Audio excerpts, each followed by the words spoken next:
The Committee on House Administration will come to order. I note that a quorum is present without objection. The chair may declare a recess at any time. Also without objection, the meeting record will remain open for 5 legislative days, so members may submit any materials they wish to include therein. Thank you, Ranking Member Morelli, members of the committee, and our witnesses for participating in today's hearing. D.C. crime is out of control. Anyone who lives, visits, or works in D.C. has seen the impact that weak on crime policies have had on public safety. In recent years, the D.C. City Council has taken a variety of steps that have weakened the city's crime laws, requiring Congress to step in.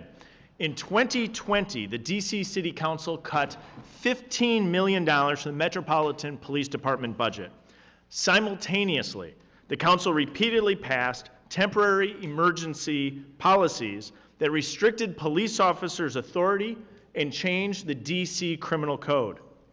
For the first time in 30 years, Congress had to act and nullify a D.C. law because it was so ridiculous. Crime in D.C. is so bad that President Biden was shamed into reversing his veto threat.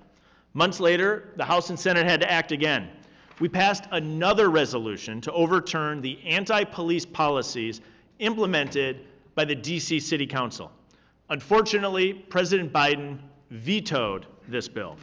This was a missed opportunity, as today, D.C. crime continues to remain a problem. In my hometown of Wisconsin, I hear from countless families who are concerned with crime and policies we have in place. Last spring, Wisconsin adopted a new amendment to our state constitution related to bail reform. This amendment came as concerns for public safety and crime continued to increase. The same can be said for Capitol Hill today. I hear from visitors and staff alike who share their concerns about crime in our nation's capital. Capitol Hill, specifically Ward 6, which encompasses the Capitol complex, has seen an increase in violent crime in the past few years. I'd like to note for committee record that we invited Ward 6 Councilman Charles Allen to our discussion today. The committee made several attempts, but unfortunately, Mr. Allen did not answer our request to participate in today's hearing. As chairman of the Committee on House Administration, I'm committed to ensuring our nation's capital and surrounding areas safe for every American family. I think we can all agree, whether you're here for a tour of the Capitol or to meet with your representative, every visitor deserves to feel safe. Each year, the Capitol Visitor Center alone welcomes an estimated 2.5 million visitors to our nation's capital.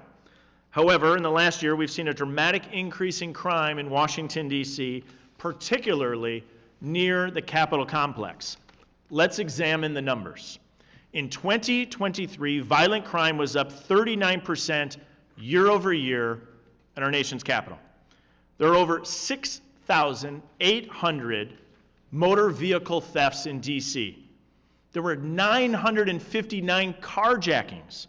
For context, there were 152 carjackings in 2019. In Ward 6 specifically, which includes the United States Capitol, there were over 150 robberies in the past 6 months, and 350 vehicles were stolen. Last year, 2 of my colleagues were victims of crime. In September, I hosted a security briefing where we heard from 2 staff members who were mugged at gunpoint just down the street. These individuals shared their stories about the dangers of violent crime and the need to remain vigilant. Each of these statistics represents a staff member, a visitor, a member of Congress. As the Committee on House Administration, we're tasked with the oversight over the Capitol campus security.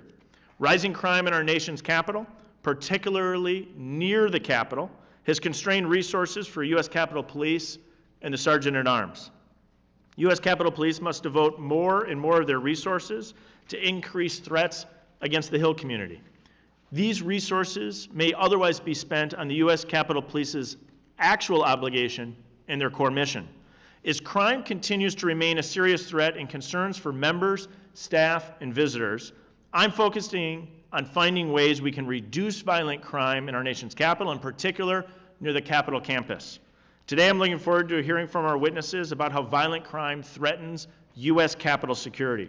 We'll explore the impact of soft on crime policies, and we must discuss how we can ensure the Capitol is safe and secure for all visitors and staff. As chairman, I'm committed to making Capitol Hill a safe place to visit and to work. With that, I'll now yield the ranking member 5 minutes for an opening statement.